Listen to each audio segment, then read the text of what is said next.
আপু কি করছেন? প্লিজ ছেড়ে দেন। দেখেন কেউ এসে পড়লে সমস্যা হবে, আমাকে বাড়ি থেকে বের করে দেবে। প্লিজ ছাড়েন। আরে না, কেউ আসবে না। আর চুপ থাক, তুই আমাকে আদর করতে দে তো। তোর দিকে সেই প্রথম থেকে আমার নজর আছে, কিন্তু সময় পাচ্ছি না শুধু। আপু কি বলেন আপনি? দেখেন প্লিজ ছেড়ে দেন। দেখেন আপনি যা চাচ্ছেন তা কখনোই সম্ভব নয়। কেন সম্ভব নয়? হ্যাঁ, তুই কি ছেলে মানুষ না মেয়ে মানুষ? নাকি তোর ওইটা নেই? হ্যাঁ, আমার ওইটা নেই আর আমি মেয়ে মানুষ। এখন প্লিজ আমাকে ছেড়ে দেন। দেখেন আঙ্কেল আন্টি যে কোনো সময় এসে পড়তে পারে, এভাবে দেখলে আমাকে তো একদম মেরে ফেলবো। না জান, আমি থাকতে তোমার কোনো ক্ষতি হবে না, আর মিথ্যা কথা বলে কোনো লাভ হবে না। এখন আমাকে আদর করতে দাও। কথাটা বলে নেহা স্বাধীনকে তার কাছে টেনে নিয়ে আসে, শক্ত করে কলার চেপে ধরে ঠোঁটের সঙ্গে ঠোঁট লাগিয়ে দেয়। স্বাধীন আহ আহ বলে চিৎকার দিতে লাগে। নেহার সেই দিকে কোনো ভ্রুক্ষেপই নেই। দেখ বাল, চুপ করবি? আমাকে একটু মন মতো আদর করতে দে তো, না হলে তোর খবর আছে, এই বলে দিলাম। চুপ করে দাঁড়িয়ে থাক। নেহার ধমক খেয়ে স্বাধীন চুপ করে দাঁড়িয়ে থাকে। নেহা স্বাধীনের মাথার পিছনে হাত দিয়ে ঠোঁটে কিস করতে লাগে। স্বাধীন মূর্তির মতো দাঁড়িয়ে থাকে। স্বাধীনে কোনো রেসপন্স না দেখে নেহা ঠোঁটে কামড় দেয়। স্বাধীন আহ বলে ওঠে। নেহা ছেড়ে দেয়, বলে, থাক বাল, রেসপন্স করবি নাকি তুই উষ্টা খাবি? হ্যাঁ, আমি মেয়ে হয়ে এত করছি আর তুই ছেলে হয়ে চুপ করে দাঁড়িয়ে আছিস। দেখ ভালো হবে না যদি রেসপন্স না দিস। আপু প্লিজ আমাকে ছেড়ে দেন। আঙ্কেল আন্টি আমাকে অনেক বিশ্বাস করে। যদি তারা দেখে আমি আপনার সাথে এসব করেছি তাহলে আমাকে অনেক ভুল বুঝবে। তুই চুপ করবি তুই? আমি বলবো আমার মা বাবাকে, না তুই বলবি? হ্যাঁ, এখন আমাকে আদর করতে দে। আর যদি কোনো বাধা দিস তাহলে তোকে যে কি করব, একদম মিডল স্ট্যাম্প বরাবর লাথি দেব, যেটা দিয়ে কোনো কাজ হবে না। সেটা রেখে কি লাভ? কথাটা বলে নেহা স্বাধীনের কাছে এগিয়ে আসে। কলার টেনে ধরে কিস করতে করতে খাটে দুজন পড়ে যায়। স্বাধীন মাঝেই ব্যথা পায়। নেহার সেই দিকে কোনো খেয়াল নেই। স্বাধীনকে অনবরত কিস করতে লাগে, স্বাধীনকে মাতাল করে দিতে লাগে। এক পর্যায়ে স্বাধীন নিজেকে কন্ট্রোল করতে না পেরে নেহার নিচ থেকে উঠে নেহাকে নিচে শুইয়ে দিয়ে আদর করতে লাগে। নেহা যেন এক অন্য স্বাধীনকে দেখছে। একটু পর আদর করা শেষ হলে নেহার উপর থেকে স্বাধীন উঠে শুয়ে পড়ে ঘন ঘন নিঃশ্বাস ফেলতে লাগে। নেহা স্বাধীনকে শক্ত করে জড়িয়ে ধরে শুয়ে থাকে। স্বাধীনের মাথায় হাত বুলিয়ে দিতে লাগে। স্বাধীনের ধ্যান ফিরে আসলে উঠে দাঁড়ায়। নেহার দিকে চলো চলো দৃষ্টিতে তাকিয়ে বলতে লাগে, আপু কাজটা আপনি মোটেও ঠিক করেননি। এর জন্য আপনাকে দেখবেন একদিন না একদিন ঠিক পস্তাতে হবে। আমাকে নিয়ে তোকে ভাবতে হবে না। আর ভালোই তো না করছিলি, আর পরে তো ছাড়তেই চাচ্ছিলি না। তুমি এখন আবার অভিনয় শুরু করেছো? স্বাধীন কি বলবে যেন ভাষা হারিয়ে ফেলে। উঠে সোজা ওয়াশরুমে চলে যায়। ফ্রেশ হয়ে গোসল করে রুমে এসে দেখে নেহা এখনও ওইভাবে শুয়ে আছে। স্বাধীন দেখে লজ্জা পেয়ে চোখ দুটো হাত দিয়ে বন্ধ করে নেয়। নেহা দেখে হাসতে হাসতে বলে, হাত দিয়ে চোখ বন্ধ করে আর কি করবি? যা দেখার সত্য দেখেই ফেলেছিস। আপু তুমি এখনো ওঠোনি? রুম থেকে যাও বলছি। যত আদর করেছিস ওঠার শক্তিটুকু শরীরে নেই। আমাকে একটু রুমে রেখে আয়, উঠে দাঁড়াতে পারছি না আমি। এইভাবে আগে পোশাক পরে নেন, তারপরে রেখে আসছি। নেহা জামা কাপড় পরে নেয়। স্বাধীন কোলে তুলে নেহার রুমের দিকে নিয়ে যেতে লাগে। নেহা শক্ত করে গলা জড়িয়ে ধরে স্বাধীনের দিকে তাকিয়ে থাকে। আচমকাই বলে ওঠে, আই লাভ ইউ। মানে কি বলেন আপনি এগুলো? কেন জান, তোমার কানে যাচ্ছে না? বলছি আই লাভ ইউ, আমি তোমাকে অনেক ভালোবাসি। তো এখন কি করতে হবে আমার? আপনাকে আবার আদর করতে হবে? আরিফ, আর না, আর না, এমনিতেই ব্যথা হয়ে আছে, আর পারবো না। বল যে তুই আমাকে ভালোবাসিস। না, আমি আপনাকে ভালোবাসি না। আমার লক্ষ্য প্রেম ভালোবাসাই নেই, নিজেকে প্রতিষ্ঠিত হতে হবে সেই দিকে। সো প্লিজ আপু এই বিষয় নিয়ে কথা বলবেন না আমার সাথে। আপনার পা জড়িয়ে ধরে বলছি। নেহা কিছুই বলে না। স্বাধীনের দিকে অশ্রু নয়নে তাকিয়ে থাকে। নেহাকে রুমে রেখে স্বাধীন তার রুমে এসে বিছানায় চাদর উঠে আরেকটা পেরে নেয়। তারপর পরের টেবিলে গিয়ে পড়তে লাগে। পড়তে পড়তে অনেক সময় হয়ে যায়। হঠাৎ দরজা খোলা শব্দ হয়। স্বাধীন তাকিয়ে দেখে নেহা হাতে দুটা কফির মগ। আপনি না বললেন যে হাঁটতে পারছেন না? এখন তো দেখছি দিব্যি হাঁটাহাঁটি করছেন। আরে না, তখন তো অভিনয় করেছি। তুমি কেমন মনে মনে ভালোবাসো বাট প্রকাশ করো না। এই নাও কফি বানিয়ে নিয়েছি, খাও। আর সকাল থেকে তো না খেয়ে আছো, রুম থেকে বের হচ্ছ না। কখনোই না। আমি আপনাকে ভালোবাসবো না, আর প্লিজ এই কথা বলবেন না। আঙ্কেল আন্টি শুনলে অনেক সমস্যা হবে। আমাকে বিশ্বাস করে আঙ্কেল থাকতে দিয়েছে। আপনার ছোট বোনকে টিউশনি পড়াই, তাই রেখেছেন। আর আপনি হুট করে এমন শুরু করলেন কেন এসে? না জান, আমি তোমার পিছু ছাড়ছি না। বাবার কাছ থেকে শুনেছি তোমার অনেক বর্ণনা, ভেবেছি যে ছোট হবে হয়তো, কিন্তু এখন দেখি একটা কিউটের ডিব্বা। আর এত হট তা কখনো ভাবতেও পারিনি।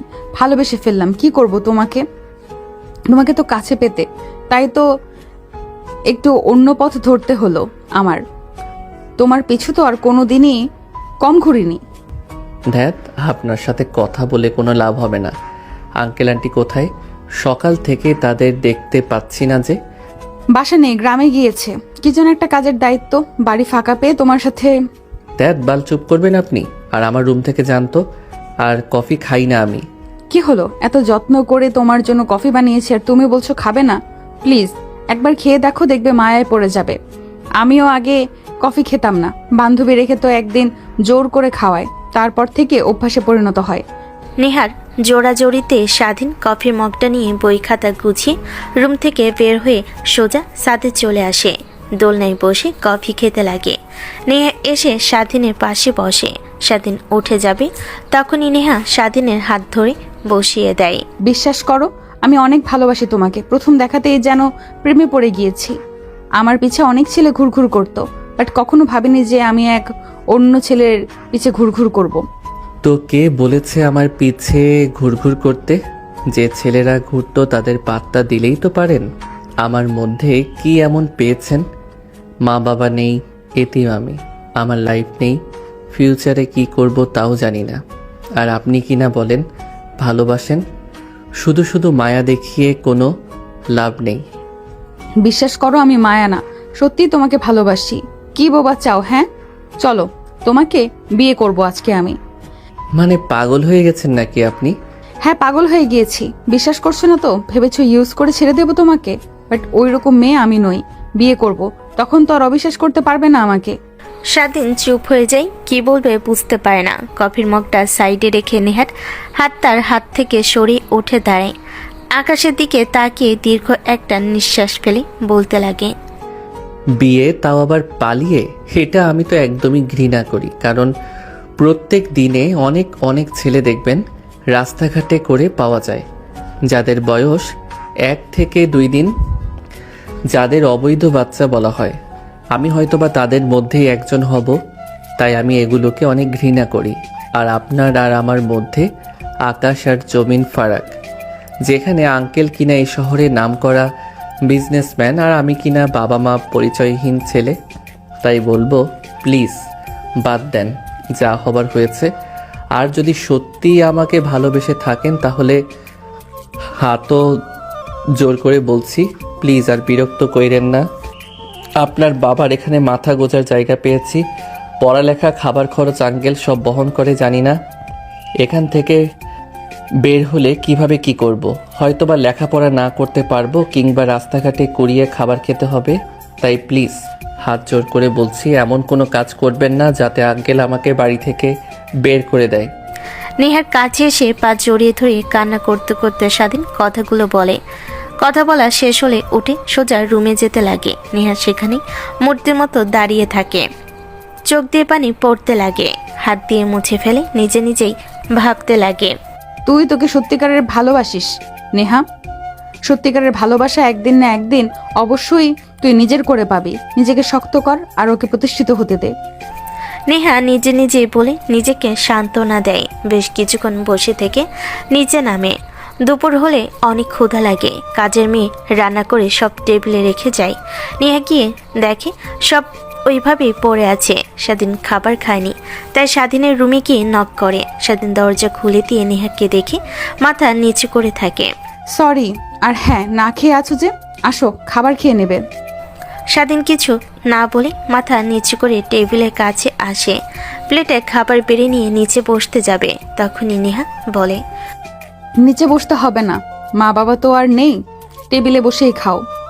আমার যেইখানে জায়গা ওইখানেই থাকা উচিত, এতে কেউ দেখুক বা না দেখুক। আর হ্যাঁ, নিচে বসে খাওয়া এটাই আমার জায়গা। কথাটা বলে স্বাধীন ফ্লোরে বসে খেতে লাগে। নেহা দেখে তার প্লেটে খাবার বেড়ে স্বাধীনের পাশে বসে ফ্লোরে বসে খাবার খেতে লাগে। স্বাধীন নেহার দিকে এক পলক তাকিয়ে একটা হাসি দেয়, তারপর খাবার খেয়ে প্লেট ধুয়ে রুমে চলে যায়। বিকেলের দিকে নেহার মা বাবা বোন বাড়িতে আসে। স্বাধীন রুম থেকে বের হয়ে দেখে বসার রুমে বসে সবাই কথা বলছেন। স্বাধীন পাশ দিয়ে যেতে যাবে, তখনই নেহার বাবা কাছে ডেকে নিয়ে এসে বলে, বাবা শোনো, তুমি তো বেশ কিছুদিন ধরেই আমাদের বাড়িতে আসছো আমার ছেলের মতোই। আমি তোমাকে কখনো আমার বাড়ির কাজের ছেলে কিংবা আমার ছোট মেয়ের টিউশনি স্যার হিসেবে দেখিনি। হ্যাঁ আঙ্কেল, আমি তার জন্য আপনাদের উপরে চিরকৃতজ্ঞ। আপনাদের ঋণ কখনো শোধ করার মতো নয়। রাস্তা থেকে উঠিয়ে নিজের বাড়িতে এনে ছেলের মতো লালন পালন করছেন। হ্যাঁ তা ঠিক, বাদ দাও সেই বিষয়। আর আগামীকাল আমাদের বাড়িতে বড়সড় পার্টির আয়োজন করতে যাচ্ছি। আমাদের কোম্পানি 3 ধাপ এগিয়ে বাংলাদেশের টপ 5-এর জায়গা দখল করেছে। সেই আনন্দে অফিসের সবাই মিলে একটু আনন্দ করতে চাচ্ছি, তাই আর কি। আর তোমাকে এর দায়িত্ব নিতে হবে। এই অল্প সময়ে কাকে কি দায়িত্ব দেব, তোমাকেই কাছে পেলাম তাই বললাম। কি যে বলেন না আঙ্কেল, কি মনে করব? আমি আমার মন দিয়ে কাজ করব। তাহলে চিন্তামুক্ত হতে পারলাম। আমি ম্যানেজারকে বলে দেব, ম্যানেজার তোমার সাথে সব জায়গায় যাবে। তারপর স্বাধীন সেখান থেকে চলে আসে সোজা বাহিরে, বের হয়ে রাস্তা দিয়ে হাঁটতে লাগে। অন্যদিকে নেহার বাবা, শোন মা, এই পার্টি দেওয়ার একটা কারণ আছে। আমার ওপরে যে বিজনেস ফ্রেন্ড আছে, ওর একটা ছেলে আছে অনেক সুন্দর, তাই ওদের ইনভাইট করেছি পুরো পরিবারকে। যদি কোনোভাবে তোদের ওকে পছন্দ হয়ে যায় তাহলে তো কোনো কথাই নেই। বাবা দেখো, তুমি যা ভাবছো তা একদমই ভুল। আমি তো তোমাদের আগেও বলেছি, আমি বিয়ে করলে গরিব ঘরের ছেলেকেই বিয়ে করব। আর আমি তোমার কোম্পানি দেখাশোনা করব। আর দেখবে তোমার কোম্পানি একদিন আমি বাংলাদেশের নাম্বার 1-এ নিয়ে যাব। শুধু শুধু অন্যকে দেখে লোভ করতে হবে না। দেখ না, যা করছি আমরা তোদের ভালোর জন্যই করছি। এখন এত কথা না বলে যা রুমে যা। আর ভার্সিটিতে যাবি না? অনেক দিন তো হলো এসেছিস। নেহা রেগে উঠে রুমে চলে যায়। কেন যেন স্বাধীনের উপর রাগ হতে লাগে অনেক। ভাবে রাত হলে খবর আছে, ও এসব ভাবতে লাগে। বেলকনিতে গিয়ে দাঁড়িয়ে সন্ধ্যা হয়। নেহা ফোন সাইডে রেখে রাস্তার দিকে তাকাতে দেখে স্বাধীন একটা রিকশায়, আর পাশে আরেকটা মেয়ে। নেহার রাগ হতে লাগে। রিকশা থেকে নেমে মেয়েটার সঙ্গে কথা বলে বাসায় প্রবেশ করে। নেহার রেগে মাথা দিয়ে আগুন বের হতে লাগে। অন্যদিকে স্বাধীন রাস্তা দিয়ে ঘুরছিল, তখনই কলেজের ফ্রেন্ডের সঙ্গে দেখা। সঙ্গে কিছুক্ষণ আড্ডা দিয়ে বাসে ফিরে সোজা তার রুমে চলে যায়। ফ্রেশ হয়ে নেহার ছোট বোনকে গিয়ে পড়াতে লাগে। তখনই নেহা রুমে আসে। তারপর নেহা তার ছোট বোনকে বলতে লাগে, স্নেহা যা তো, মা তোকে ডাকছে কি যেন একটা কাজে। কি বড় আপু? মাই তো আমাকে কিচেন রুম থেকে পাঠিয়ে দিল, বলল যা গিয়ে পড়তে বস স্যারের কাছে। আচ্ছা স্যার, আপনি একটু দাঁড়ান, আমি শুনে আসি। স্নেহা দৌড়ে রুম থেকে চলে যায়। স্বাধীন বলতে গিয়েও নেহা মুখ চেপে ধরে। নেহার হাত মুখ থেকে সরিয়ে স্বাধীন বলে, স্নেহাকে মিথ্যা বলে কেন আন্টির কাছে পাঠিয়ে দিলেন? ও যদি গিয়ে বলে আর আন্টি যদি না করে, তখন আন্টি তো আমাদের নিয়ে উল্টাপাল্টা ভাববে। যা ভাবার ভাবুক গিয়ে, আমার তাতে কোনো মাথা ব্যথা নেই। আর রাতে রুমের দরজা যেন না লাগিয়ে ঘুমোস, খুলে রাখিস আর জেগে থাকিস। আমি কিন্তু রাতে আসবো। আপু প্লিজ বোঝার চেষ্টা করেন। এখন তো শারম্যান নামে এসেছে, যদি আমাকে আর আপনাকে এক রুমে দেখে তাহলে আমাকে তো মেরেই ফেলবে। কিছুই হবে না, যা করতে বলেছি তাই করবি। আর যদি দরজা লাগিয়ে ঘুমাস তখন তোকে যে কি করব তার বললাম না। নেহার কথা শুনে স্বাধীন শুকনো ঢোক গেলে নেহা স্বাধীনের ভয় পাওয়া মুখ দেখে হাসতে হাসতে চলে যায়। বেশ কিছুক্ষণ পর স্নেহা ফিরে আসে। দেখেছেন স্যার, আমার বড় আপু আমার আপুকে বলছে মা পেয়ে ছেলেদেরকে উল্টো সে এসে আমাকে পাঠিয়ে দিল কাজ করতে। কোনো কাজ পারে না, শুধু শুধু বাবা খাইয়ে পড়িয়ে বড় করেছে। বিয়ে দিয়ে শ্বশুরবাড়ি পাঠালেই আমি বাঁচি। বড় আপুকে কেউ এইভাবে বকা দেয়? পাগল মেয়ে, পড়ো তুমি মনোযোগ দিয়ে। আর তুমি তো অনেক ভালো, সব কাজ পারো। হ্যাঁ ভাইয়া, সব কাজ পারি না, টুকটাক কিছু কাজ পারি। আর মার কাছ থেকে শিখে রাখছি। আপুর মতন যেন শ্বশুরবাড়ি গিয়ে অনেক কথা শুনতে না হয় আমার। পিচ্চি মেয়ে, এইটুকু মেয়ে হয়ে বিয়ে নিয়ে চিন্তা করছে ভাবা যায়? স্যার, ও স্যার, এভাবে কি এত করে ডাকছি শুনতে পান না? স্বাধীন ধ্যান ফিরে পেয়ে নেহার ছোট বোনকে পড়াতে লাগে। পড়াতে পড়াতে অনেক রাত হয়ে যায়। তারপর স্বাধীন নেহার ছোট বোনের রুম থেকে বের হয়ে তার রুমে চলে যায়। নিচে আসে খাবার খাওয়ার জন্য। দেখে নেহার বাবা মা সবাই বসে টিভি দেখছে। স্বাধীনকে দেখতে পেয়ে নেহার বাবা বলতে লাগে, স্বাধীন, তোমার কাজ কতটুকু এগিয়েছে? আগামী কালকে কিন্তু হাতে একদম সময় নেই। আঙ্কেল, আপনি একদমই কোনো চিন্তা করবেন না, আমি সব কিছু ঠিক করে এসেছি। কালকে সময় মতো সবাই চলে আসবে। ও আচ্ছা, আরও অনেক অনেক ধন্যবাদ। অনেক বড় বড় লোকেরা আসবে, বুঝতেই তো পারছো। সবাইকে ইনভাইট করা শেষ। যদি দেখে আমরা বাড়িটা নিস্তব্ধ হয়ে আছে, তাহলে তো আমার সবার সামনে নাক কাটা যাবে। কোনো চিন্তাই করবেন না আঙ্কেল, দেখবেন অনেক সুন্দর আর ভালো হবে। নেহার বাবার সঙ্গে আরও বেশ কিছুক্ষণ স্বাধীন কথা বলে তারপর খাবার টেবিলে এসে খাবার বেড়ে খানিকটা সাইডে গিয়ে ফ্লোরে বসে খাবার খেতে লাগে। নেহার দেখে অনেক খারাপ লাগে। নেহা বলতে লাগে, বাবা, স্বাধীন তো আমাদের বাড়ির একজনই, ও তো অনেক দিন হলো থাকছে। আমরা সবাই টেবিলে বসে খাবার খাই আর ও মাটিতে বসে খায়, কেমন দেখায় না? আরে না বলিস না, আমি আর তোর মা অনেক বলেছি, কিন্তু কোনো কথাই শোনে না। বলে আমার নাকি মেম সাহেবের সাথে সঙ্গে এক টেবিলে বসে খেতে নেই, আরও অনেক অনেক কথা। তাই আর এখন কিছু বলিনি। ওর মনে যা চাই তাই করুক। আর হ্যাঁ, তোকে কি বলেছে মনে আছে তো? সেইভাবেই কাজ করবি। নেহার রাগ হয়ে যায়। তার বাবার বলা শেষের কথাগুলো শুনে খাবার শেষ না করেই হাত ধুয়ে উঠে রুমে চলে যায়। সাথে নেহার মা বাবা নেহাকে যেতে দেখতে লাগে। নেহার মা বলে, মেয়েটা খাবার খেতে আসলেই তোমার যত সব উল্টাপাল্টা কথা বলা শুরু করো। ওকে তো ছোট থেকে দেখছি, তাহলে কেন এত বিরক্ত করছো? বললোই যে একবার বিয়ে করবে না, এখন তো বাদ দাও। ও আমার মেয়ে, আমি চাই আমার মেয়ে সুখে থাক। তাই বাবা হিসেবে আমার একটা কর্তব্য আছে, ভালো ছেলের হাতে মেয়ের হাত উঠিয়ে দেওয়া। আর আমি খোঁজ নিয়ে দেখেছি ছেলেটা অনেক ভালো, বিদেশ থেকে লেখাপড়া করে আসছে। কী হবে, সাংস্কৃতিক দিক দিয়েও একদম আমাদের দেশের ছেলেদের মতো। নেহার বাবা আরও অনেক কথা বলতে লাগে। স্বাধীনের খাওয়া দাওয়া শেষ হলে প্লেট ধুয়ে রুমে চলে আসে। তারপর পরের টেবিলে বসে পড়তে লাগে। হঠাৎ নেহার কথা মনে পড়লেই স্বাধীন দ্রুত গিয়ে দরজা ভালোভাবে লক করে দেয়। চেয়ারে এসে বসে ভাবতে লাগে, যা হবার তা হয়েছে, আর একটু আগানো যাবে না।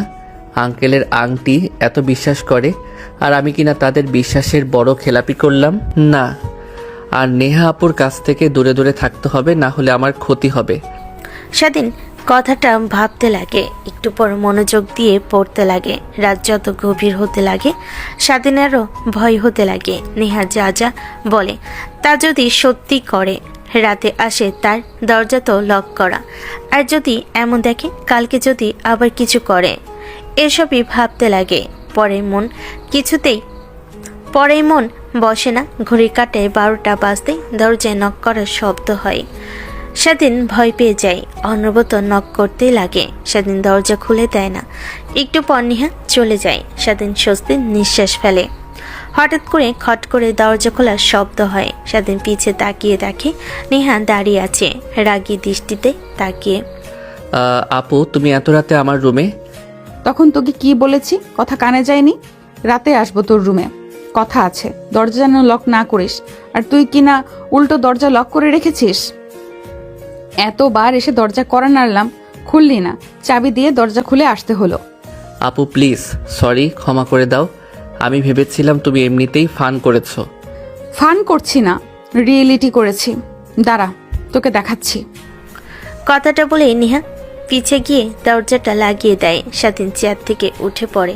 নেহা ধীরে ধীরে স্বাধীনের দিকে এগিয়ে যেতে লাগে। আপু, তখন ছাদে তোমাকে সব বুঝিয়ে বললাম, তারপরেও তুমি আমার দিকে এভাবে এগিয়ে আসছো কেন? প্লিজ আমাকে যেতে দাও। আর এত রাতে রুমে এসেছো, যদি আঙ্কেল আন্টি বা কেউ দেখে তখন কি হবে আমার আর তোমার? বুঝতে পারছো? তোমাকে আঙ্কেল কিছুই করবে না, বকা দিবে, বাট আমাকে একদম মেরে ফেলবে। তুমি কি চাও তোমার জন্য আমি মারা যাই? না, তা চাই না। আমি থাকতে তোর গায়ে কেউ ফুলের টোকাও দিতে পারবে না, এতটুকু বিশ্বাস রাখতে পারিস। আর তখন সব বুঝতে পারছিলাম, ভেবেছিলাম তুই রিলেশন করতে চাস না। ঠিক তো রিলেশন করিস, গার্লফ্রেন্ডকে নিয়ে ঘুরোঘুরি করিস, আর আমি ভালোবাসলেই দোষ? আমি তোর মালিকের মেয়ে বলে কি আমি তোকে ভালোবাসতে পারি না? নাকি আমি দেখতে সুন্দর না? আমার ফিগার কি হট না? তাহলে সকালে সব করেছিস, মজা পাসনি? দেখিসনি আমি ভার্জিন? আপু তুমি চুপ করবে? দেখো আমি ওইসব কখন বলছি? আর গার্লফ্রেন্ড মানে আমার কোনো গার্লফ্রেন্ড নেই। দেখ, একদমই আমার সাথে আর তুই মিথ্যা কথা বলবি না। তখন বিকেলে দেখলাম একটা মেয়ের সঙ্গে রিকশায় চাপাচাপি করে আসছিস, আবার হেসে হেসে কথা বলছিস, আমাদের বাড়ির সামনে নামলি, মেয়েটাকে আবার অনেকক্ষণ কথা বলে বাসায় ফিরলি।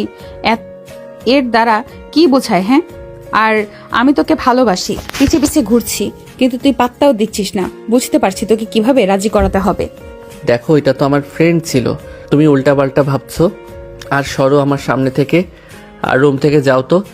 দেখো আঙ্কেল আন্টি দেখলে সমস্যা হবে, বুঝতে পারছো না তারা আমাকে এত বিশ্বাস করে। এত চুপ করবি তুই?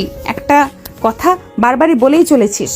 কথাটা বলেই নেহা তার উপর থেকে শাড়ির আঁচল ফেলে দেয়। স্বাধীন বড় বড় করে তাকিয়ে থাকে।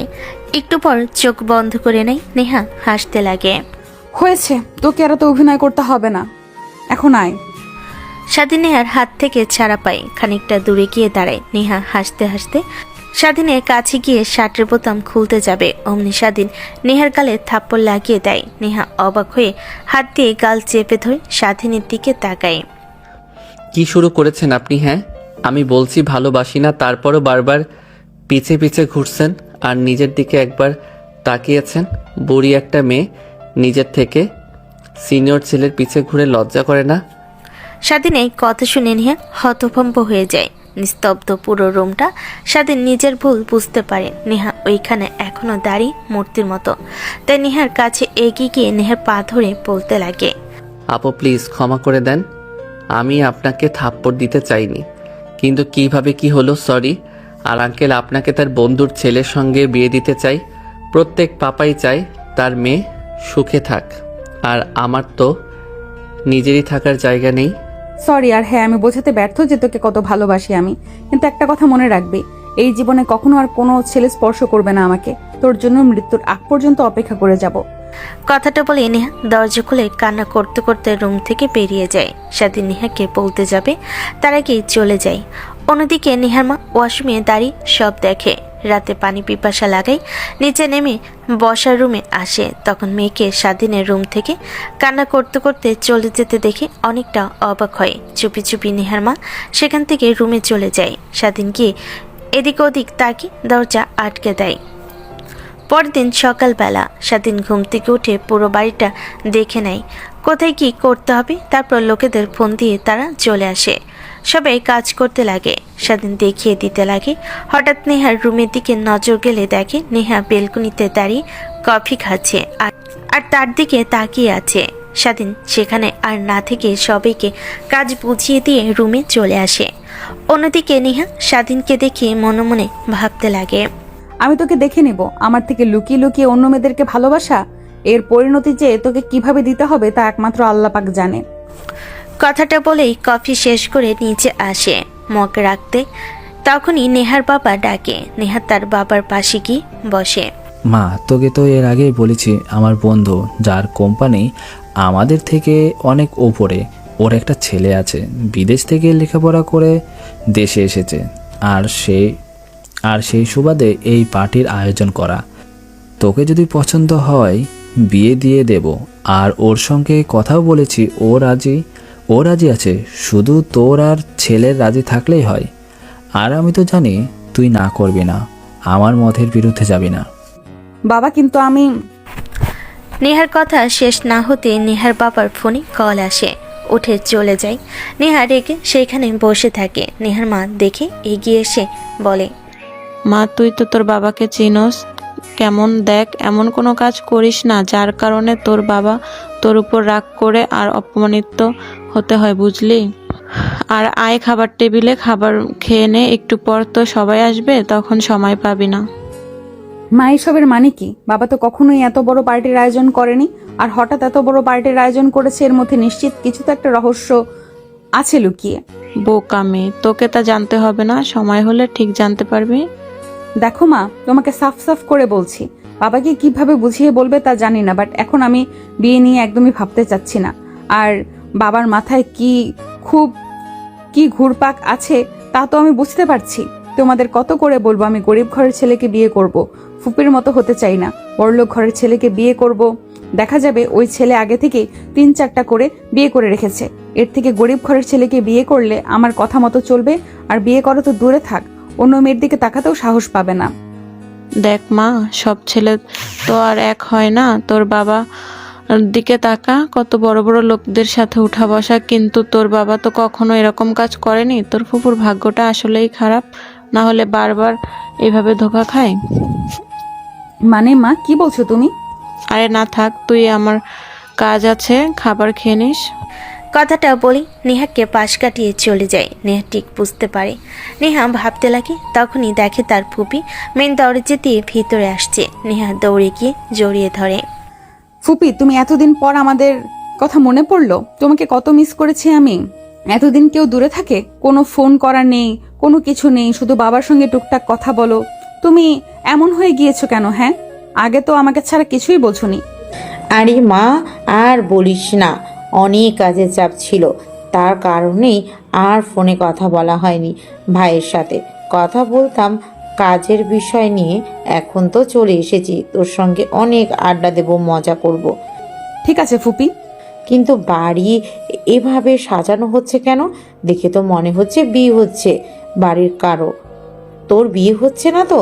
ফারুক ভাইয়াও দ্রুত ফোন করে আসতে বললো, কিছু জিজ্ঞেস করলেই বললো আসার পর বলবে।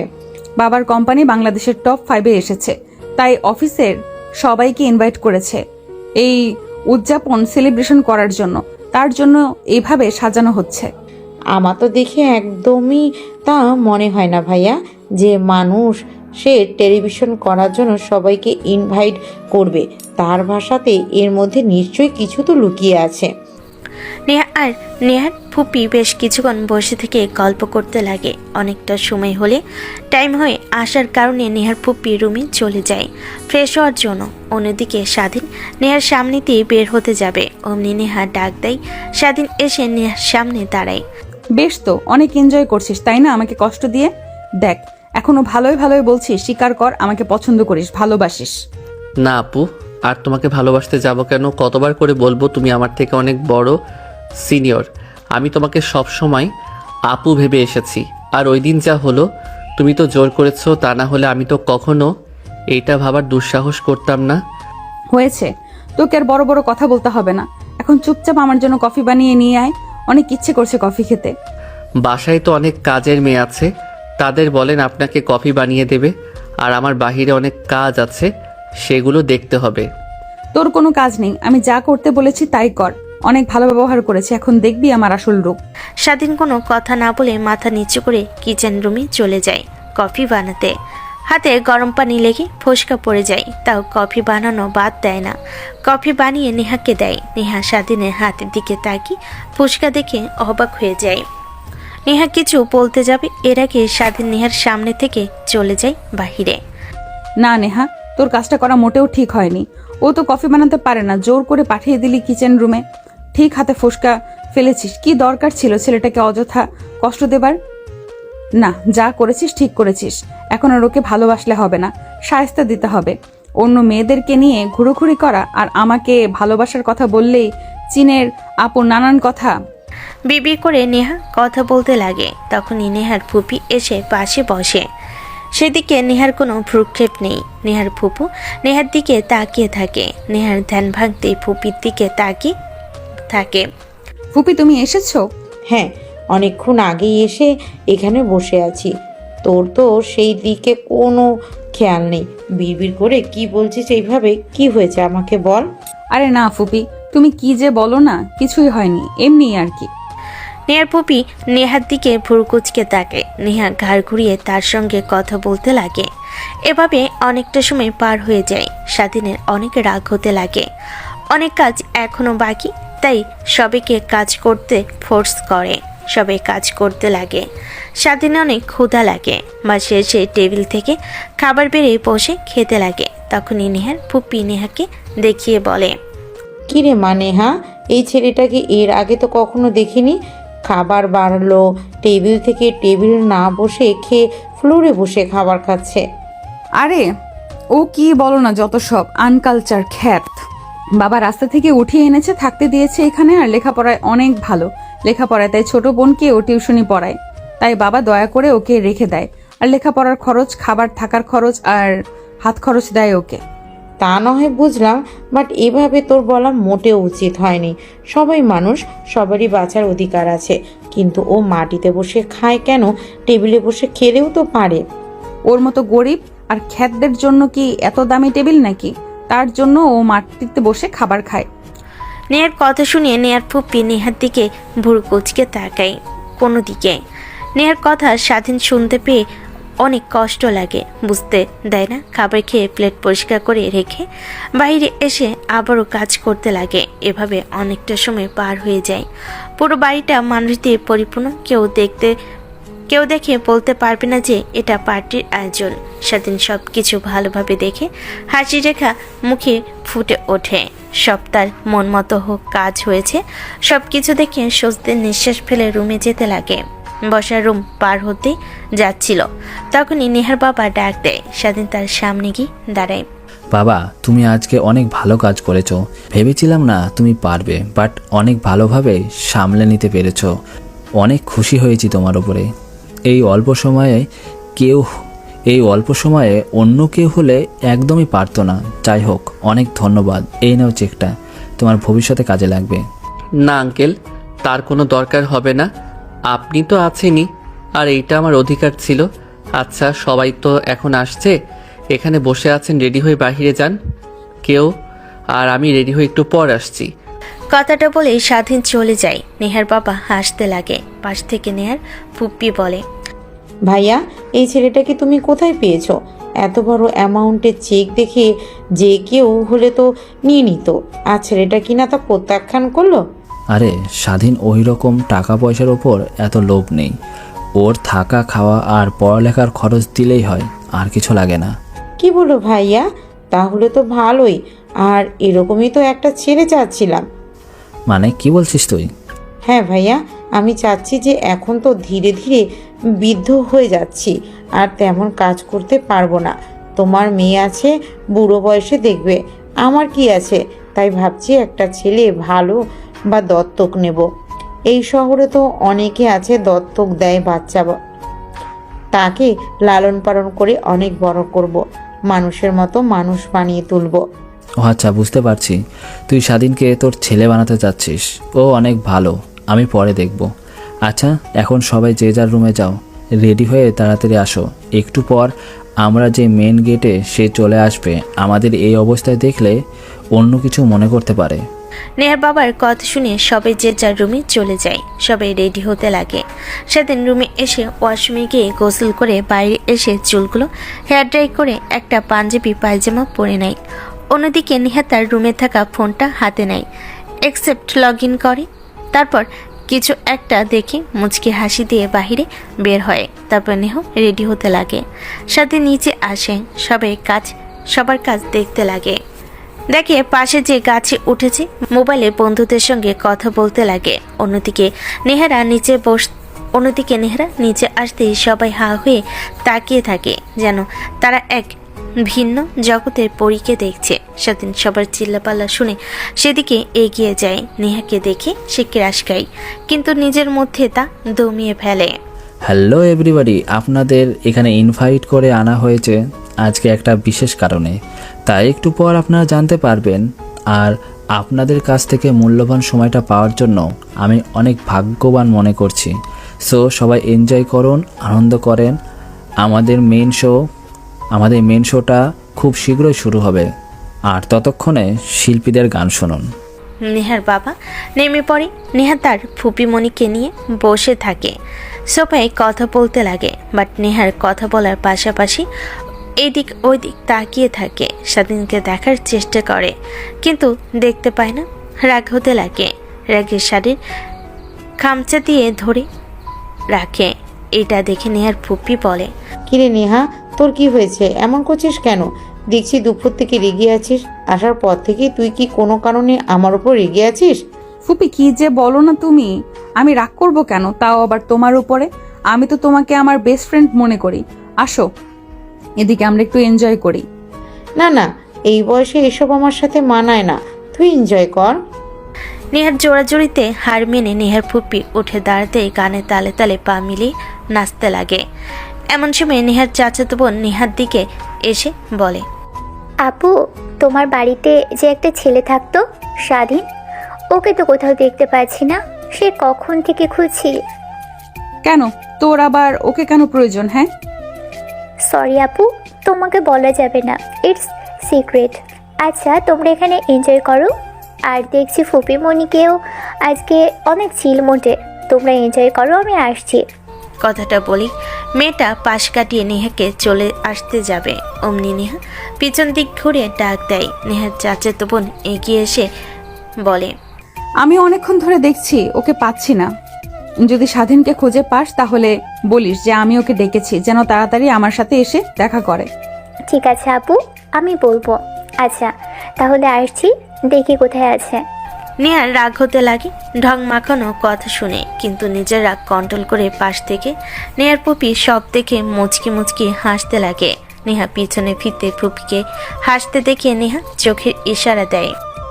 কি ব্যাপার? হ্যাঁ, কি হয়েছে সত্যি করে বলতো। আসার পর থেকে দেখছি ওই ছেলেটার বিষয়ে কোনো মেয়ে যদি এসে জিজ্ঞাসা করে তোকে রাগ করতে, এখনো তার উল্টো হলো নাকি ব্যাপার বলতো? না ফুপি, তুমি যে কি বলো না, এমনিতেই। নেহার পুপিকে কোনো কথা না বলে সেখান থেকে খানিকটা দূরে চলে যায়। অন্যদিকে নেহার চাচাতো বোন খুঁজতে খুঁজতে স্বাধীনকে পেয়ে যায়। স্বাধীনের পাশে বসে স্বাধীন পাশে তাকিয়ে দেখে মেয়েটা হাসি মুখ নিয়ে বলে, তুমি এখানে বসে আছো আর তোমাকে কখন থেকে খুঁজে পাচ্ছি না। ওদিকে সবাই কত আনন্দ করছে আর তুমি এখানে বসে আছো অন্ধকারে। চলো কি আনন্দ করি। তুমি তো ভালো করে সব জানো আমার এইসব ভালো লাগে না, তাই এখানে এসে বসে আছি। যাও তুমি গিয়ে আনন্দ করো। নেহার চাচাতো বোন স্বাধীনের কাঁধ ধরে ওঠানোর জন্য জোরাজোরি করতে লাগে, কিন্তু স্বাধীন ওঠে না। নেহা ওই দিক দিয়ে যেতে যাবে, পাশে তাকিয়ে স্বাধীনকে আর তার চাচাতো বোনকে এমন করতে দেখে এগিয়ে আসে। নেহা অনেক রেগে যায়, নিজের রাগকে দমিয়ে বলতে লাগে, এখানে কি হচ্ছে? হ্যাঁ, আর স্বাধীন, তোকে তো আমি অনেক ভালো ভেবেছিলাম, আর তুই কি না পচা ছেলের মতো। আপু কি বলেন, আমি কি করলাম আবার? চুপ থাক তুই। তোর যে এই ভালো মানুষের চেহারার আড়ালে যে ভয়ঙ্কর একটা চেহারা আছে তা আমাকে আর বলতে হবে না তোকে। আপু, কি বলো তুমি এসব? দেখো, এখানে স্বাধীন মন খারাপ করে বসেছিল, তাই ওর কাছে আসি, কিন্তু যেতে রাজি হয় না, তাই জোরাজোরি করছিলাম। আর তুমি কিনা উল্টাপাল্টা ভেবে নিয়েছো। তুই চুপ থাক, আমি আজকে আঙ্কেলকে ফোন করে সব বলে দিব। কথাটা বলে নেহা সেইখান থেকে চলে যায়। নেহার চাচাতো বোন স্বাধীনের পাশে বসে বলতে লাগে, আই এম সরি। আরে না, সরি বলছো কেন? দেখো তোমার তো কোনো ভুল নেই। কিন্তু তারপরেও নেহা আপু তোমাকে কি ভাবলো? আরে বাদ দাও তো, যাও গিয়ে এনজয় করো। আমার এসব ভালো লাগে না, তাই এখানে বসে আছি। স্বাধীনের কথা শেষ না হতে নেহার বাবা সবাইকে উদ্দেশ্য করে বলতে আরম্ভ করে। স্বাধীন উঠে এগিয়ে যায় সেই দিকে। নেহার বাবা নেহাকে আর অন্য পাশে আরেকটা ছেলেকে দাঁড় করে, হাসি কণ্ঠে মাইক হাতে নিয়ে বলতে লাগে, আপনাদের এখানে ডেকে এনেছি একটা বিশেষ কারণে। প্রথম কারণটা হলো আমার কোম্পানি অনেক ওপরে চলে গেছে, বাংলাদেশের টপ 5-এ। এ তো একটা সুখ খুশির। আরেকটা হলো আমার একমাত্র মেয়ে নেহার সঙ্গে আমার বন্ধুর একমাত্র ছেলে আরফানের সঙ্গে আজ এঙ্গেজমেন্ট। নেহা তার বাবার কথা শুনে হতভম্ব হয়ে যায়, তার বাবার দিকে ট্যাপ ট্যাপ করে তাকিয়ে থাকে। নেহার মাথায় হাত বুলিয়ে দিয়ে বলতে লাগে, মারে, কিছু মনে করিস না, যা করেছি তোর ভালোর জন্যই। আর ছেলেটা অনেক ভালো, আমি খোঁজ নিয়েছি। আর জানতাম আমি যে তোকে দেখে আমার বন্ধু আর তার ছেলে কখনো না করবে না, তাই এত আয়োজন, এঙ্গেজমেন্ট, রিংটা পরিয়ে দে। কিন্তু বাবা, আমি তো। নেহার কথা শেষ হতে না হতে নেহার বাবা স্টেজ থেকে নেমে যায়। শুধু নেহা আর আরফান।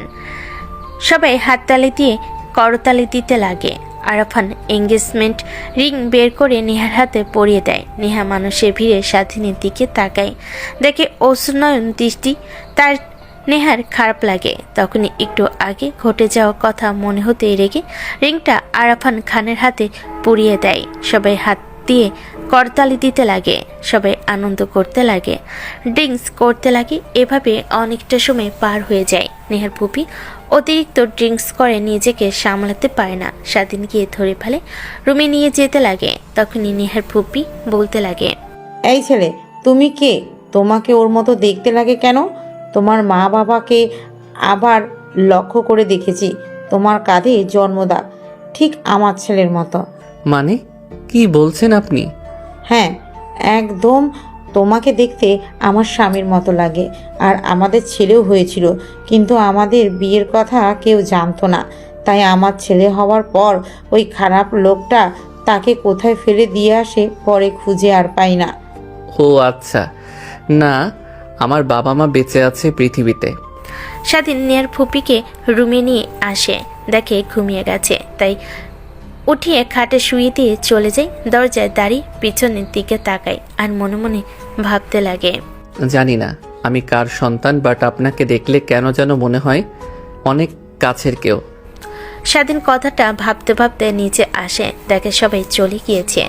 স্বাধীন দেখে নেহাকে আরাফাত তার গাড়ির দিকে নিয়ে যাচ্ছে। স্বাধীন নেহাকে দেখে বুঝতে পারে অনেক ড্রিঙ্ক করে আছে। আরাফানের ভাবমূর্তি ভালো না লাগায় দড়ি গিয়ে নেহার হাত ধরে ফেলে। আরাফান রেগে স্বাধীনের দিকে তাকায়। আরে আমার হবু বউয়ের হাত ধরেছি, সেইভাবে হাত ছেড়ে দে বলছি। সরি স্যার নেহা আপুর হাত ধরার জন্য, কিন্তু নেহা আপু তো ড্রিঙ্কস করে, নিজের মধ্যে নেই, তাই তাকে রুমে দিতে যাচ্ছি। তোকে দিয়ে আসতে হবে না, আমি রেখে আসবো। এখন ছেড়ে দে ওর হাত, আর তুই যা তোর রুমে গিয়ে ঘুমা। সরি স্যার, আঙ্কেল বলেছে নেহা আপুকে তার রুমে দিয়ে আসার জন্য। প্লিজ কিছু মনে করবেন না, আমাকে নিয়ে যেতে হবে। আরাফের অনেক রাগ হয়, রেগে নেহাকে ছেড়ে দেয়। পড়ে যেতে যাবে অমনি স্বাধীন নেহাকে ধরে ফেলে। নেহা মাতলামো করতে লাগে। স্বাধীন কোনোভাবে রুমে নিয়ে আসে। শীতে উপরে যেতে যাবে, তখনই নেহা বলতে লাগে বিড়বিড় করে, আরে তুই তুই তো আমাকে ভালোবাসিস না, ছেড়ে দে আমাকে। আমি বুড়ি, আমি তো তোকে মজা দিতে পারি না। যা যা মজা দিতে পারি কচি মেয়ে, তাদের সাথে গিয়ে ঢং কর। ছেড়ে দে বলছি, ছেড়ে দে। আপু প্লিজ পাগলামি করবেন না, আপনি মাতাল হয়ে আছেন, ছেড়ে দিলে পড়ে যাবেন। তাতে তোর কি? হ্যাঁ, ছেড়ে দে আমার হাত। আর এইভাবে ধরে রেখেছিস কেন, লুচ্চা কোথাকার? নেহা জড়াজড়ি করতে লাগে স্বাধীনের হাতছাড়া হওয়ার জন্য।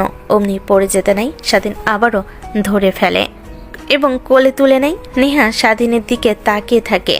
স্বাধীন দেখেও না দেখার ভান করে নেহাকে তার রুমে রেখে আসতে যায়। নেহাকে রুমে রেখে আসতে যাবে, অমনি নেহা স্বাধীনের হাত চেপে ধরে।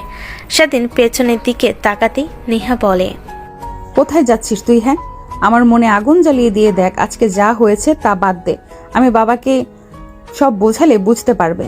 তুই শুধু একবার বল, আমাকে ভালোবাসিস, আমার সঙ্গে বাকিটা জীবন পার করতে চাস তুই? দেখো আপু, আমি তোমাকে নিজের বোনের মতো দেখি, ছেড়ে দাও।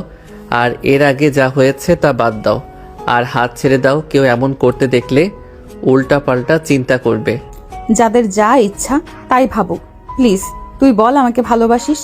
নেহা স্বাধীনকে জড়িয়ে ধরে কথাটা বলে স্বাধীন মূর্তির মতো দাঁড়িয়ে থাকে। দেখ আপু, ছেড়ে দাও তো, তুমি এমনিতেই ড্রিঙ্কস করেছো, নিজের মধ্যে নেই, মাতাল হইয়া আছো, ছেড়ে দাও। রুমে যাব, অনেক ঘুম পাচ্ছে। সে তো যেতে দেবে, সারা জীবনের জন্য তো ধরে রাখতে পারবো না। কথাটা বলে স্বাধীনকে আচমকা নেহা কিস করে বসে। স্বাধীন অবাক হয়ে যায়। প্রায় 5 মিনিট পর নেহা স্বাধীনকে ছেড়ে দিয়ে ধাক্কা দিয়ে খাটের উপর ফেলে দিয়ে পিছনে গিয়ে দরজা লাগিয়ে দেয়। স্বাধীন উঠে দাঁড়ায়, চলে যেতে যাবে, অমনি নেহা হাত টেনে ধরে খাটে ফেলে দিয়ে স্বাধীনের উপর ঝাঁপিয়ে পড়ে। স্বাধীনকে উত্তেজিত করে তুলতে লাগে। স্বাধীন নিজেকে আর সামলাতে না পেরে নেহার সাথে রেসপন্স করতে লাগে। পরের দিন সকালবেলা নেহা ঘুম থেকে উঠে নিজের শরীরের দিকে তাকিয়ে দেখে কোনো কাপড় নেই। দেখে পাশে স্বাধীন ঘুমিয়ে আছে, ওর শরীরেও কোনো কাপড় নেই। স্বাধীনের মুখের দিকে নেহা অপলক দৃষ্টিতে তাকিয়ে থাকে। নিমিষে রাতের কথা মনে হলে রাগ হতে লাগে। স্বাধীনকে লাথি দিয়ে খাট থেকে ফেলে দেয়। স্বাধীনের ঘুম ভেঙে যায়। উঠে নিজেকে এই অবস্থায় দেখে কাঁথা দিয়ে ঢেকে ফেলে। নেহা বলতে লাগে, কুত্তার বাচ্চা, এটা তুই কি করলি? হ্যাঁ, রাতে যা দেখার সব তো দেখে ফেলেছিস, এখন আবার শুরু করলি? সরি আপু, সরি, ভেবেছি তোমার শরীরে কাপড় আছে, আমাকে অবশ্যই দেখে স্বাধীন নেহাকে কাঁথা দিয়ে জড়িয়ে দেয়। স্বাধীন দ্রুত শার্ট প্যান্ট পরে রুম থেকে চলে যেতে যাবে, তখনই নেহা পিছন থেকে বলতে লাগে, তার বাচ্চা কোথায় যাচ্ছিস তুই? আমার জামা কাপড় এনে দেবে কে? তোর বাবা? সরি আপু, সরি, এখনই এনে দিচ্ছি। আর সরি বলতে হবে না, রাতে ড্রিঙ্ক করেছি আর তুই সুযোগ পেয়ে আমার উপরে ঝাঁপিয়ে পড়েছিস। তোর এত নেশা মেয়েদের দেখে তো মনে হয় না সাথী পাত্তা দেয়নি দেখে আমার কাছে এসেছিলি তুই, তাই না? আপু কি বলে এগুলো? আপনি আর আমি তো কিছুই করিনি, আপনি তো জোরাজোরি করলেন আর আমাকে উত্তেজিত করে দিলেন, তাই তো আমি আপনাকে। ব্যাস হয়েছে, অনেক হয়েছে, তোকে আর মিথ্যা বলতে হবে না। এখন ওয়ার্ড্রোব থেকে জামা কাপড় দে আমাকে। স্বাধীন ওয়ার্ড্রোব থেকে নেহার জন্য জামা কাপড় বের করে হাতে দেয়। বের হয়ে আসতে যাবে, তখন নেহা আবার পিছন থেকে ডেকে বলতে লাগে, দেখ যা হয়েছে আজকে তা ভুলে যা। আর তুই তো আমাকে ভালোবাসিস না, এর আগে তো অনেকবার বলেছিস। সো আমার এঙ্গেজমেন্ট হয়ে গেছে, আমি বাবার মান সম্মান ভাঙতে চাই না, তাই সব চুপ যা। এই বিষয় যেন কেউ জানতে না পারে। স্বাধীন মাথা দিয়ে হ্যাঁ ইশারা করে রুমের দরজা খুলে এদিক ওদিক তাকিয়ে বের হয়ে দৌড়ে রুমে গিয়ে দরজা লাগিয়ে স্বস্তির নিঃশ্বাস ফেলে খাটে বসে মনে মনে ভাবতে লাগে, দ্যাট বাল, আমার উচিত হয়নি তখন নেহা আপুর সাথে অমন করা। তাকে রেখে যদি রুম থেকে বের হয়ে আসতাম তাহলেই তো আর এত কিছু হতো না। আর আমারই বা কি দোষ? জোরাজোরি করলো আর আমাকে উত্তেজিত করে দিল, আর নিজেকে কন্ট্রোল করতে পারলাম না। না, নেহা আপুর কাছ থেকে দূরে থাকতে হবে। স্বাধীন বসে ভাবছিল কথাগুলো, হঠাৎ দরজায় নক হয়। চমকে উঠে ভীতু ভীতু পায়, দরজা খুলে দেখে নেহার চাচাতো বোন।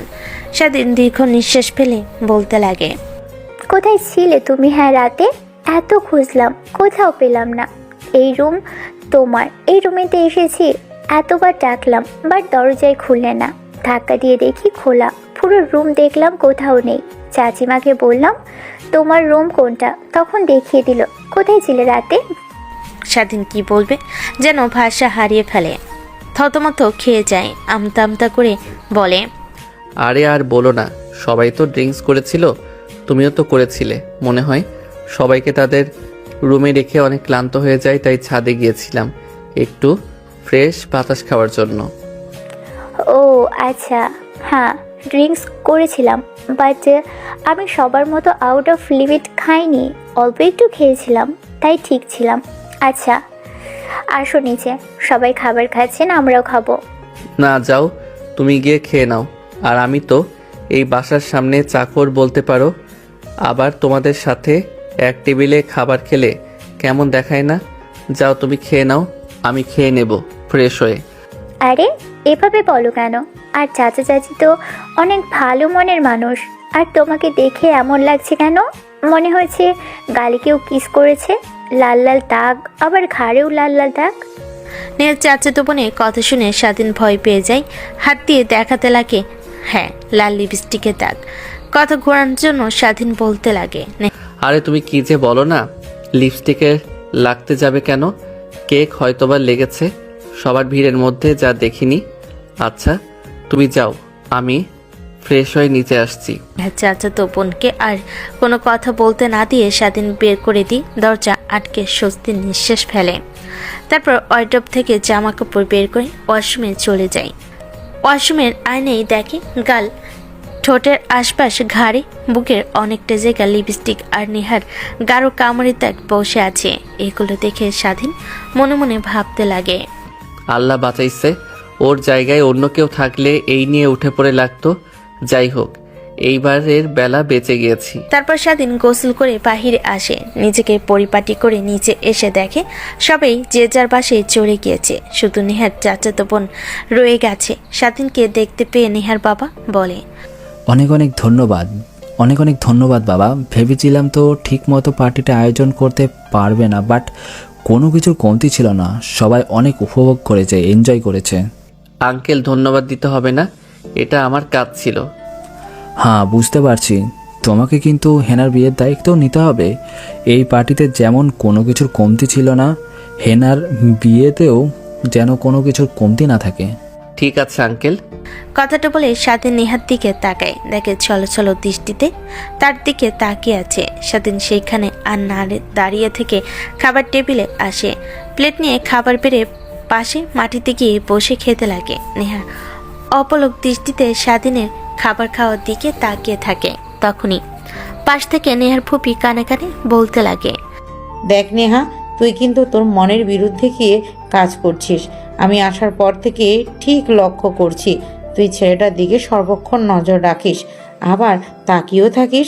ভালোবাসিস ওকে, এটা আমি বুঝতে পারছি, বাট ভাইয়াকে বলতে পারছিস না। আরে না ফুপি, তুমি যে কি বলো না, আসলে ওকে যত দেখি ততই অবাক হই। সেই আমি দেখে এসেছি ও ছোট থেকে নিচে বসেই খাবার খায়। বাবা এত করে বলে তাও চেয়ারে বসে খায় না, বলে মালিকদের সঙ্গে একই টেবিলে বসে খাবার খেতে নেই। কথা ঘুরাতে হবে না, তোর বয়স আমি পার করে এসেছি। আচ্ছা বাদ দে, তোর জীবন তোর ইচ্ছা, কিন্তু আবার তোকে যেন আমার মতো না পস্তাতে হয়। নেহা কিছুই বলে না, উঠে রুমে চলে যায়। স্বাধীন খাবার খেয়ে তার রুমে চলে যায়। তখনই নেহার চাচাতো বোন স্বাধীনের রুমের দরজায় নক করে।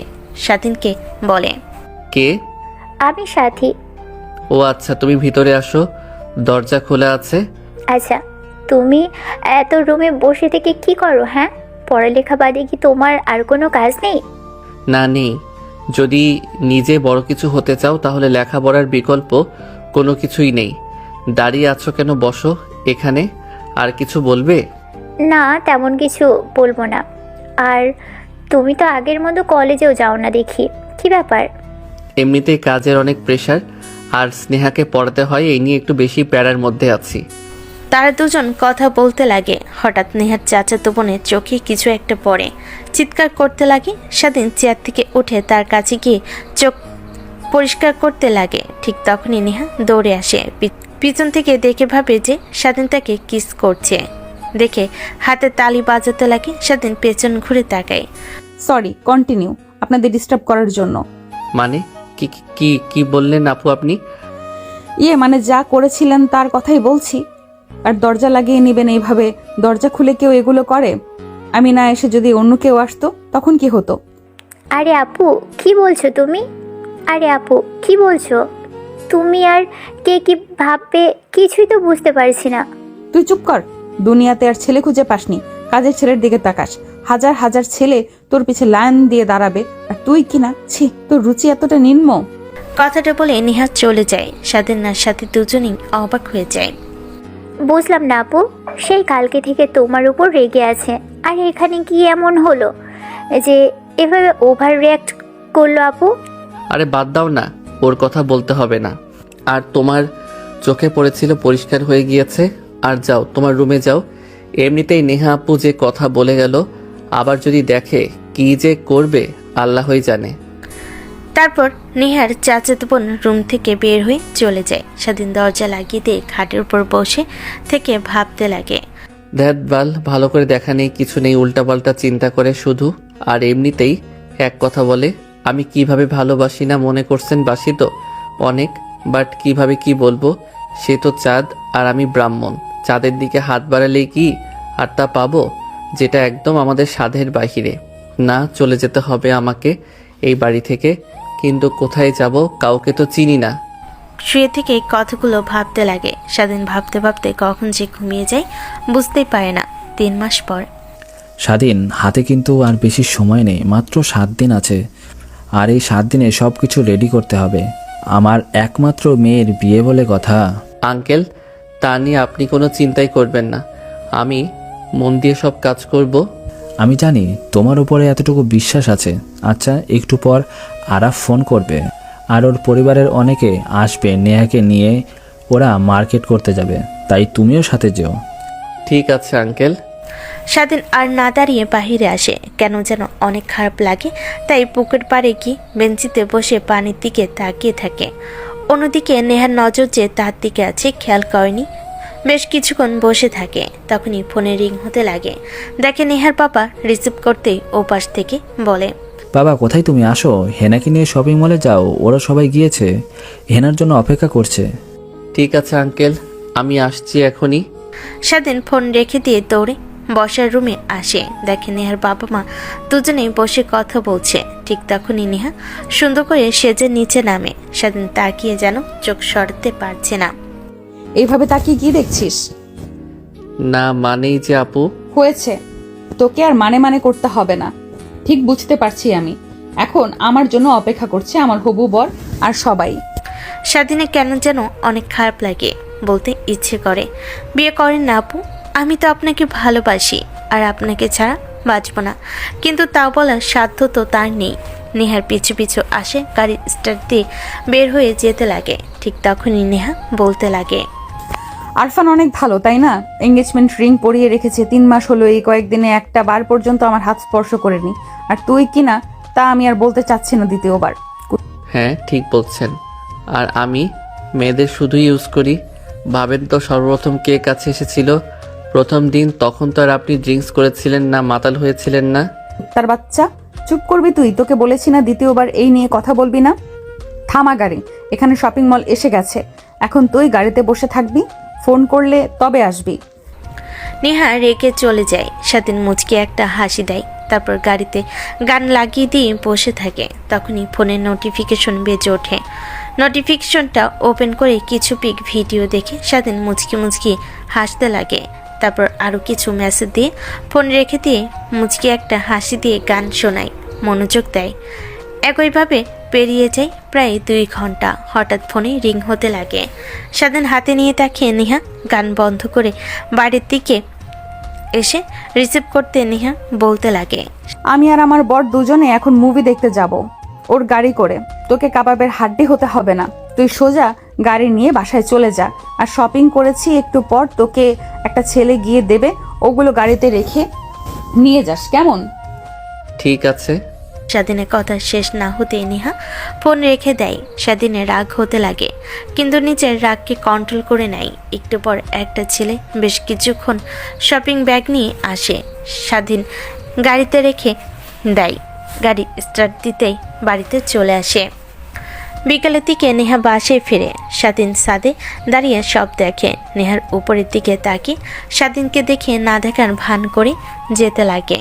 শুধু অপেক্ষা করো আর তোমার প্রসাদটা দিন, তারপরে দেখতে পাবা যে মানুষের আসল চেহারার মাঝে লুকিয়ে থাকে পশুরূপী চেহারা।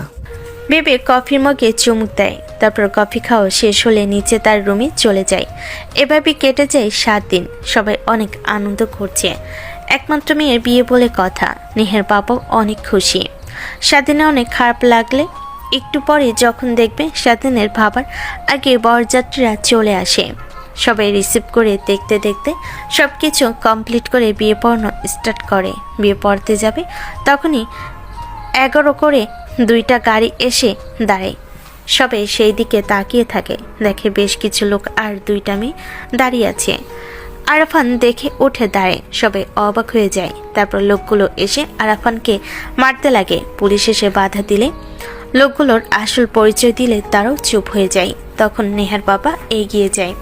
কে আপনারা? আর আমার হবু মেয়ের জামাইকে কিভাবে মারছেন কেন? দেখেন, আপনারা কিন্তু আমাকে চেনেন না।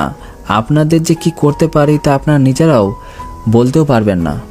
আমরা NSI। আর চুপ থাকেন। যার সাথে আপনার মেয়ের বিয়ে দিতে চাচ্ছেন তার আসল পরিচয় জানেন? কেন পরিচয় জানতে যাব না? তিনি তো হলেন বিশিষ্ট ব্যবসায়ী ইমরান চৌধুরীর একমাত্র ছেলে। তা ঠিক আছেন, বাট মেয়েকে বিয়ে দেওয়ার আগে ছেলের সম্পর্কে কি খুঁটিখাটি সব খোঁজ খবর করেছেন? নেহার বাবা ভ্যাপাচাকা খেয়ে যায়। কি বলবে বুঝতে পারে না। চুপ হয়ে গেলেন কেন? বলেন। যার সাথে মেয়ের বিয়ে দিতে গিয়েছিলেন সে ভয়ঙ্কর একজন আসামি। সময় মতো না আসলে আপনার মেয়েকে এর ফল ভোগ করতে হতো। জানেন এ কে? পুরো বাংলাদেশের পুলিশ সেনাবাহিনী খোঁজ করছে ওকে, আর এখানে পরিচয় লুকিয়ে বসে আছে। হ্যাঁ, ইমরান শিকদারের একমাত্র ছেলে। বাবার পাওয়ার দেখিয়ে অন্যায় অপকর্ম করে বেড়ায়। এর নামে অনেকগুলো রেপ কেসের মামলা জড়িয়ে আছে, এছাড়াও ড্রাগস আরও অনেক মামলা। সবাই চুপ হয়ে যায়। নেহার বাবা তো নিজের মুখের কথাও হারিয়ে ফেলে। তারপর লোকজনগুলো আরাফানকে ধরে নিয়ে যায়। সঙ্গে করে নেহার বাবা মাটিতে বসে পড়ে, মাথায় হাত দিয়ে। স্বাধীনের দেখে অনেক খারাপ লাগতে লাগে। তাই নেহার বাবার কাছে গিয়ে দাঁড়ে আর বলতে লাগে, আঙ্কেল এইভাবে নিরাশ হবেন না, দেখবেন নেহাপুর এর থেকে ভালো ছেলের সাথে বিয়ে হবে। স্বাধীনের কথা শুনে নেহার বাবা মাথা উঁচু করে স্বাধীনের দিকে তাকায়। স্বাধীনের হাত ধরে বলতে লাগে, বাবা তুমি প্লিজ নেহাকে বিয়ে করো। দেখো, আমার মেয়ের জীবন এভাবে নষ্ট হতে আমি কখনোই দেখতে পারবো না। সবার সামনে অপমানিত হতে পারবো না। প্লিজ বিয়ে করো, আমার কথাটা রাখো। আঙ্কেল কি করছেন? এভাবে হাত ধরেছেন কেন? ওঠেন, আর আপনি বললেই তো পারেন। আমি তো না করব না। রাস্তা থেকে উঠিয়ে এত বড় করেছেন, আপনাদের কথা কখনো ফেলে দিতে পারি? নেহার বাবা হাসি দিয়ে উঠে বসে, দৌড়ে মাইক হাতে নিয়ে সকলকে উদ্দেশ্য করে বলতে লাগে। প্রথমে আপনাদের সবার কাছে আমি ক্ষমা চেয়ে নিচ্ছি, কারণ আমি ইমরান চৌধুরীর অনেক বিশ্বাস করতাম, ভেবেছিলাম তার ছেলে অনেক ভালো হবে, কিন্তু এত জঘন্যতা কখনো ভাবতেও পারিনি। আল্লাহ যা করেন ভালোর জন্যই করেন। তো চলে গিয়েছে, কি হয়েছে? আমার মেয়ের বিয়ে হবে না? আমার মেয়ের ঠিকই বিয়ে হবে। আপনারা এসেছেন, বিয়ে দেখে তবেই যাবেন। নেহার বাবার কথা শুনে সবাই কানাঘুষা করতে লাগে। নেহা অবাক হয়ে যায়, কার সঙ্গে আবার বিয়ে দেবে? নিচে নামতে গিয়েও আবার নামে না। স্বাধীনকে নিয়ে নেহার বাবার রুমে যায়। একটা প্যাকেজ থেকে পাঞ্জাবি শেরওয়ানি বের করে দেয়, স্বাধীন পরিধান করে নেয়। তারপর স্টেজে সে বসে, নেহাকে পাশে বসায়। নেহা ফিরেও তাকায় না। বিয়ে পড়ানো শেষ হলে নেহাকে রুমে রেখে আসে। স্বাধীন রুমে যেতে ভয় হয়। নেহা কি করবে এসব ভাবতে লাগে। ভয়ে ভয়ে দরজা খুলে রুমে ঢুকে দরজা আটকে দেয়। তখনই নেহা খাট থেকে নেমে ঘুমটা উঠিয়ে বলতে লাগে, দেখেন আপনি কে তা আমি জানি না আর জানতেও চাই না। আমার এই বিয়েতে কোনো মত ছিল না, কিন্তু বিয়ে দিচ্ছিল বাবা, ভেঙে গেল। অনেক খুশি হয়েছিলাম, আবার আপনার সঙ্গে জোর করে বিয়ে দিয়ে দিচ্ছে। এখন তাই আমি আপনাকে মেনে নিতে পারবো না। আমাকে প্লিজ ডিভোর্স দিয়ে দিবেন। কি ডিভোর্স? কখনোই না। কে আপনি? আপনার কণ্ঠস্বর তো চেনা চেনা লাগছে। তুই? হ্যাঁ আপু। আপু কাকে বলছিস? এসব বাদ দিয়ে বউ বলে ডাক। আপু বলে ডাকবো? আর আমাকে তো তুমি স্বামী হিসেবে মেনে নাওনি, সো বউ বলে ডেকে আর কি লাভ? কে বলেছে হ্যাঁ তোকে স্বামী হিসেবে মেনে নেইনি? আমি তো মনে মনে যা চাইছিলাম সেটাই হলো। নেহা উঠে এসে স্বাধীনকে জড়িয়ে ধরে। স্বাধীন তাল সামলাতে না পেরে খাটের উপর পড়ে যায়। মাথা উঁচু করে স্বাধীনের দিকে তাকাই। স্বাধীন মুচকি মুচকি হাসতে লাগে। নেহা দেখে স্বাধীনের ঠোঁটের সঙ্গে ঠোঁট লাগিয়ে দেয়। বাকিটা ইতিহাস।